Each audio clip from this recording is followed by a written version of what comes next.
I built a $90 million real estate empire from nothing. I gave my daughter Madison everything. The best schools, a corner office, my complete trust. Then I had a stroke. While I was unconscious in the ICU, she didn't call my doctor to check on me. She called her lawyer to take everything I owned. Within 72 hours, she had me declared incompetent, seized my companies, and locked me out of my own life. I woke up to find myself erased.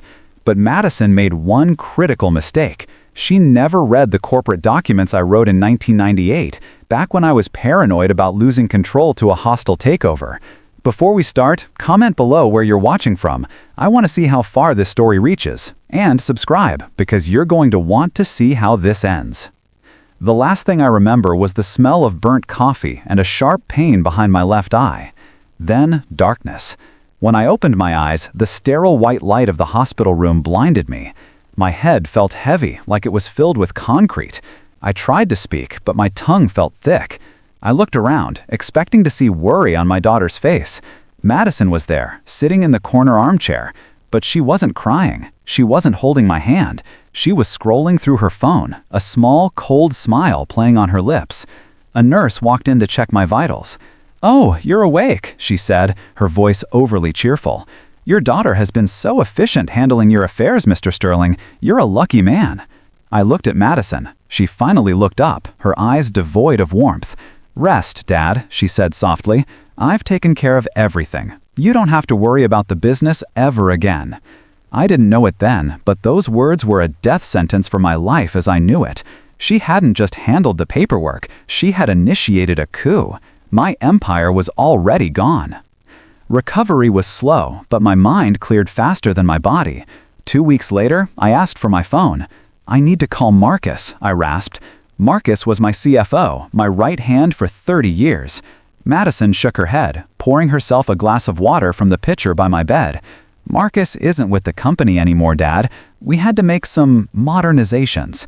My heart hammered against my ribs. "What do you mean? Marcus built that company with me." "He was old school," she shrugged. "I brought in my own team. And Dad, don't worry about your phone. I canceled your plan. You need to focus on healing, not stressing over emails." A cold dread washed over me. It wasn't just Marcus. She was isolating me. I tried to get out of bed, but my legs were weak. "I want to go home," I demanded. Madison laughed, a dry, humorless sound. "You can't go to the penthouse, Dad. I'm leasing it out. It was a waste of assets. We found a nice assisted living facility for you in the suburbs. It's better this way." She spoke to me like a child. The day I was discharged, no limousine waited for me. A hired orderly from the Sunshine Metals facility was there to pick me up. I refused to get in the van. I still had my wallet, though my credit cards were missing. I managed to hail a taxi. "Take me to the Sterling Tower," I told the driver. I needed to see it. I needed to prove this was a nightmare. When we pulled up to the glass skyscraper I had built from the ground up, the security guards, men I had known for a decade, wouldn't look me in the eye. I walked to the revolving doors, but they didn't budge. My biometric access had been wiped. A young man in a sharp suit, someone I had never seen before, stepped out. "Sir, you need to leave the premises," he said, holding a clipboard. "Who are you?" I demanded, leaning heavily on my cane. "I am the new director of operations. Madison, Miss Sterling, has a restraining order against you. She claims you are mentally unstable and disrupting business." I stood on the sidewalk of my own building, humiliated, as people I once employed watched me get turned away like a beggar. I checked into a cheap motel 3 miles away. It smelled of stale cigarettes and despair. I used the last of the cash in my wallet to pay for 2 nights. I tried to access my bank accounts online using the motel's slow Wi-Fi. Access denied. Account frozen. Contact administrator. She had used the power of attorney clause, activated by my medical incapacitation, to freeze my personal liquidity. I was a multi-millionaire on paper, but I couldn't buy a sandwich. I turned on the TV to distract myself. The local news was on. There was Madison, standing at a podium in front of my building. The headline read, "New Era for Sterling Properties. Heiress takes the helm." She looked radiant, confident, powerful. She told the reporters, "My father was a visionary, but his health has declined. It is with a heavy heart that I step up to protect his legacy." She wiped away a fake tear. The world saw a devoted daughter. I saw a shark in a silk blouse. She wasn't protecting my legacy, she was cannibalizing it. Days turned into a week. I survived on vending machine crackers and tap water. The hunger was bad, but the anger was fuel. I realized I had raised a stranger. I gave her the best schools, the best cars, the best life. I thought I was teaching her strength. I had only taught her greed. I sat on the edge of the lumpy mattress, my head in my hands. I felt old, broken. Maybe she was right. Maybe I belonged in that nursing home. Then, a knock on the door. I didn't answer. I thought it was the motel manager coming to kick me out. The knocking persisted. "Arthur, I know you're in there." The voice was familiar. I opened the door. It was Marcus. He looked tired, holding a cardboard box of files and 2 coffees. "I tracked your phone's GPS before she cut the line," he said, stepping inside. "She fired me, Arthur, without severance. She's gutting the company. We have to fight back." Seeing his loyalty when my own blood had betrayed me broke the dam. I wept. Marcus and I turned that motel room into a war room. He had managed to copy some hard drives before security escorted him out. We went through the numbers. It was worse than I thought. Madison wasn't just running the company, she was looting it. She had transferred ownership of the prime commercial buildings into a new LLC solely under her name. She was preparing to sell off the low-yield residential units, the affordable housing projects I was proud of, to a predatory developer. "She's smart, Arthur," Marcus said, pointing at the flowchart on the wall. "She used the incapacitation clause perfectly. Legally, she has full control of the assets because the trust deems you unfit. If we sue her now, it will take years. By the time we get a court date, she will have sold everything and moved the cash offshore." I stared at the papers. "I don't want to sue her for the money, Marcus. I want my company back. There has to be a way." "We are looking at this wrong," I said, pacing the small room. "We are looking at the property titles. We need to look at the corporate structure." I closed my eyes, thinking back to 1998. I was younger, paranoid, and building the holding company. I remembered a conversation with my old lawyer, a shark named Saul who passed away years ago. He had warned me about hostile takeovers, not from family, but from competitors. "Marcus, access the digital archives for the Sterling Holdings Incorporation, not the trust, the corporation." Marcus typed furiously on his laptop. "I'm in. What am I looking for?" "Look for the share distribution," I said. "She took the Class A shares. Those are the economic shares. They carry the value. But I created a second class of stock, Class B." Marcus squinted at the screen. "I see it. It says here Class B shares have no economic value. They are worthless, Arthur." "Read the voting rights section," I commanded. Marcus read silently for a moment. Then his eyes went wide. He looked up at me, a slow grin spreading across his face. Subsection 4C. In the event of a hostile transfer or involuntary seizure of Class A stock, Class B shares retain super voting rights at a ratio of 10-1, provided the original founder is deemed mentally competent by an independent medical tribunal. The room went silent. Madison had seized the Class A stock, thinking that was ownership. She owned the car, but I still had the keys. "She didn't read the bylaws," Marcus whispered. "She was too focused on the bank accounts." "Exactly," I said, feeling a surge of energy I hadn't felt since the stroke. "She thinks I'm a vegetable. She thinks I'm legally incompetent. If I can prove I'm sane, those Class B shares wake up. And with 10-1 voting power, I can outvote her on everything." We needed a plan. If Madison knew we found the loophole, she would dissolve the corporation before I could act. We had to play dead. "Let her feel safe," I told Marcus. "Let her think she won."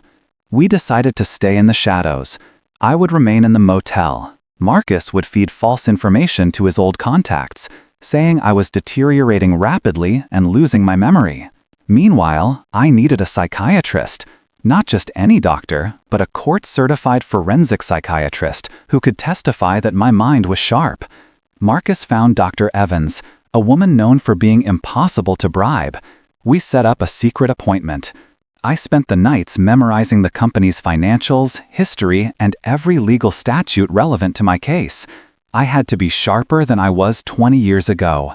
I wasn't just fighting for my sanity, I was fighting for my life. The evaluation was grueling. Dr. Evans grilled me for 6 hours. She asked about my childhood, the stroke, the complex details of my business, and my relationship with Madison. I didn't hide the pain. I told her the truth about the betrayal. I saw her taking notes, her face unreadable. At the end of the session, she put her pen down. "Your daughter claims you have vascular dementia," she said. "My daughter claims a lot of things," I replied evenly. "Does a man with dementia remember the tax code for commercial depreciation in Zone 4? Dr. Evans cracked a small smile. "No, Mr. Sterling, he does not." She signed the affidavit. "You are competent, Arthur, legally and medically. But be careful. If she finds out you have this paper, she will try to challenge it." I held the document like a shield. Phase 1 was complete. While I was proving my sanity, Madison was proving her incompetence. Marcus's contacts inside the office told us she was bored with the day-to-day management. She wanted glory. She announced a massive new project, the Sterling Spire, a 90-story luxury condo tower in a part of the city that was already flooded with empty apartments. It was a vanity project. To fund it, she stopped paying our long-term vendors, plumbing companies, electrical contractors, maintenance crews. People I had worked with for decades were getting stiffed. My reputation was being dragged through the mud. I read the angry comments on business forums. They called me a crook. They didn't know it wasn't me. It hurt to watch, but I had to let her dig the hole deeper. She needed to be so leveraged that she couldn't escape. The banks started saying no. Madison had maxed out the credit lines on the existing properties. She was desperate for cash to break ground on the Spire. This was our moment. I scraped together the last of my hidden emergency funds, money she hadn't found because it was in a generic trust for charitable giving. Marcus and I set up a shell company, Phoenix Capital. We approached her through an intermediary. We offered her a high-interest bridge loan of $5 million, enough to start construction, but with brutal terms. She didn't check who was behind Phoenix Capital. She was too arrogant. She saw free money and grabbed it. But the contract had a clause. In the event of a default or a change in board leadership, the lender reserves the right to call the full loan amount immediately. She signed it without blinking. With the loan secured, Madison went on a PR blitz. She was on the cover of magazines. She threw a gala at the Ritz. I watched the live stream from my motel room eating a takeout burger. She wore diamonds that had belonged to my mother. She toasted to new beginnings. The anger in my chest was a physical weight. "Patience," Marcus texted me. "The annual general meeting is in 2 weeks. That's the kill zone." The meeting was mandatory by law. All shareholders had to be present or represented. Since she thought she owned 100% of the voting shares, she expected it to be a formality. Just her and her new puppet board members patting each other on the back. She had no idea the ghost of her father was about to walk through the door. 2 days before the meeting, we leaked a story to the financial press. Marcus sent the documents showing the unpaid vendors and the risky leverage on the Spire project. The headline ran the next morning: "Sterling Empire Crumbling, Unpaid Bills and Risky Bets." The stock of our REIT, Real Estate Investment Trust, took a hit. Madison was furious. I heard through the grapevine she was screaming at her staff, blaming everyone but herself. She called a press conference to deny the rumors, but she looked rattled. Her makeup was perfect, but her hands were shaking. She was feeling the pressure. Good. A panicked enemy makes mistakes, and she was about to make the biggest mistake of her life, underestimating me one last time. The night before the meeting, Madison actually called me. It was the first time in months. "Dad," she said, her voice tight, "I saw the news. Did you talk to those reporters?" I feigned confusion, making my voice sound weak and tremulous. "Reporters? Madison, I lost the remote for the TV. I don't know what's happening." She let out a sigh of relief. "Okay, good. Just stay at the motel, Dad. I'll send someone to bring you groceries next week. Don't talk to anyone." She hung up. She still thought I was the helpless old man. She thought she had neutralized me. That call was the final nail in her coffin. She had zero remorse, no apology, just damage control. Any hesitation I had about destroying her vanished. The morning of the meeting, I shaved my beard. I put on the only suit I had left, a charcoal gray bespoke suit I had worn to my wife's funeral. It hung a little loose on me now. I had lost weight from the stress. But I looked sharp. I looked like the CEO I was. Marcus picked me up in his beat-up sedan. "You ready for this?" he asked, gripping the steering wheel. "I've been ready since the day I woke up," I replied. We drove to the Sterling Tower. The irony wasn't lost on me. I was returning to the scene of the crime. But this time, I wasn't the victim. I was the executioner. If you're enjoying this story so far, make sure to hit that like button. It helps more people see justice served.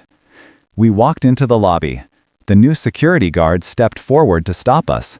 "Sir, I told you—" I held up the notarized affidavit from Dr. Evans and a copy of the corporate bylaws. "I am a shareholder attending the annual general meeting," I said, my voice booming. "Interfering with a shareholder's legal right to attend is a federal offense. Do you want to go to jail for her?" The guard hesitated. He looked at the papers, then at my face. He stepped aside. We took the elevator to the top floor. My heart was pounding, but my hands were steady. The doors opened. The boardroom was glass-walled. Madison stood at the head of the table, laughing with her sycophants. She turned as we walked in. Her smile dropped. "What is he doing here? Security!" "Sit down, Madison," I said. The room went deadly silent. "Security!" she screamed again, her voice cracking. "He is trespassing!" "I am not trespassing," I said, placing the documents on the mahogany table. "I am the holder of the Class B shares, and, according to the bylaws, I am calling this meeting to order." Her lawyer, a slick guy named Trent, scoffed. "Class B shares are non-voting, Arthur. You have no power here. Please leave before we embarrass you." "Subsection 4C, Marcus said from behind me. "Read it, Trent." I slid the highlighted page across the table. Trent picked it up. I watched his eyes scan the text. His face went pale. He looked at Madison, then back at the paper. "Madison," he whispered. "He's right. If he's competent, he has super voting rights." "I have a signed affidavit from a forensic psychiatrist declaring me fully competent," I announced, locking eyes with my daughter. "Which means my one share counts for 10 of yours. I control 90% of the voting power in this room." Madison looked like she was going to be sick. "Dad, wait, we can talk about this." "Motion to remove the current CEO for gross negligence and breach of fiduciary duty," I stated formally. "Do I have a second?" "Seconded," Marcus said, raising his hand. "All in favor?" I raised my hand. "The motion passes. You're fired, Madison." The silence that followed was heavy. The board members, her friends, slowly pulled away from her. They smelled the blood in the water. She stood there, trembling. "You can't do this. I own the assets."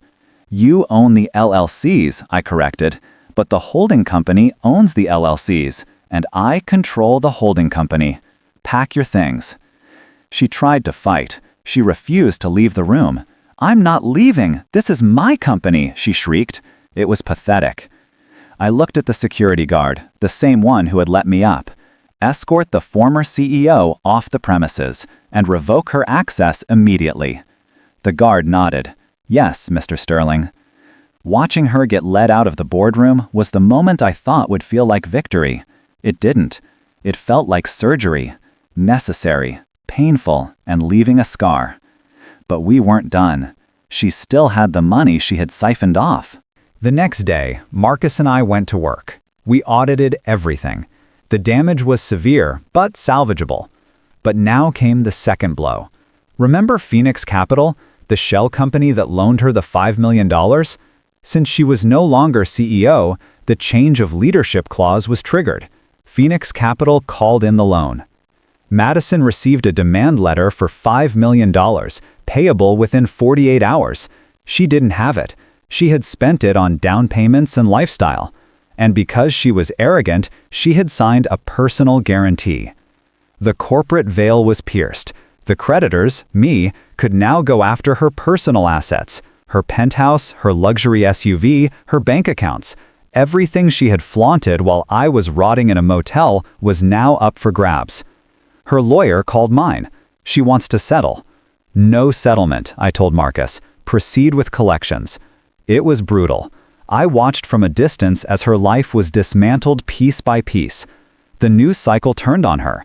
The visionary heiress was now the fraudulent daughter. A week later, she showed up at my office door. She looked disheveled, no makeup, wearing jeans and a sweater. She looked like the little girl I used to take for ice cream. "Dad," she cried, tears streaming down her face. "They're taking my apartment. I have nowhere to go. Please, I'm sorry. I got lost. I let the power go to my head. Help me." It was the performance of a lifetime. But I looked at her hands. She was still wearing a $50,000 watch. She hadn't sold it to pay her debts. She was still trying to keep score. "I can't help you, Madison," I said softly. "You have $90 million, she screamed. "You're my father." "I was your father when I was in the hospital too," I said, "and you left me for dead. You didn't just steal my money, Madison. You stole my trust. You stole the time we had left." I slid a check across the desk. It was for $10,000. "This is for a rental deposit and food. It's more than you gave me when you kicked me out. Use it to start over. Get a job. Learn what it means to earn a dollar." She stared at the check, then at me. Hate burned in her eyes. She snatched the check and stormed out. That was 6 months ago. The company is stable again. Marcus is reinstated as CFO. I'm back in the penthouse. Madison declared bankruptcy. Last I heard, she's working as a leasing agent for a competitor, answering phones. She hates it, but she's learning. I sit here on my balcony, looking at the city I helped build. I won the war. I got my justice. But the house is quiet. They say revenge is sweet, but that's a lie. Revenge is just necessary. If you take one thing from this story, let it be this. You can leave your children money, but you cannot leave them character. Build your family with as much care as you build your business, or one will eventually destroy the other. Thanks for watching. Subscribe for more stories like this.